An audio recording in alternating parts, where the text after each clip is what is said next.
Hello வணக்கம். So let's get into the story. So இந்த ஸ்டாரியில் வந்து என்னென்னா, ஒரு புழு இருக்குது. இந்த புழுவுக்கு என்ன பழக்கம்னா, அது கிடைக்கிற ஜாமான் எல்லாத்தையுமே சுமந்து சுமந்து நடந்து போகுமா.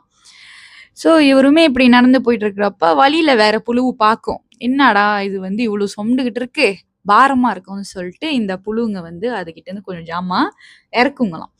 ஆனா இந்த புழு என்ன தெரியுமா பண்ணுவோமா, என் ஜாமான் நீ ஏன் இறக்குறன்னு திருப்பி அதுகிட்ட புடுங்கி அது தோல் மெட்டை மேலேயே போட்டு வச்சுக்குமா. வச்சு வச்சு இப்படியே நடந்து போயிட்டே இருக்கும். கிடைக்கிற ஜாமான்லாம் அவர் தோள் பட்டையில போட்டு போட்டு போட்டு அப்புறம் ஒரு நாள் வந்து ஒரு மலை மாதிரி இருக்கு, அதுல ஏறி போயிட்டு இருக்காரு நம்ம புழு சார். ஸோ அவர் ஏறி போயிட்டு இருக்கிறப்ப அப்படியே ஏறி ஏறி ஏறி அப்பயுமே அவருக்கு அந்த பிக்கிங் அந்த அந்த ஜாமான் பிக் பண்ணி பிக் பண்ணி முது மேல வச்சு வச்சு வச்சு அவரால் கிணம் தாங்க முடியல. கிணம் தாங்க முடியாம மலையிலேருந்து விழுந்து இறந்து போயிட்டாரு புழு. ஒரு புழுவுக்கே இந்த கதை.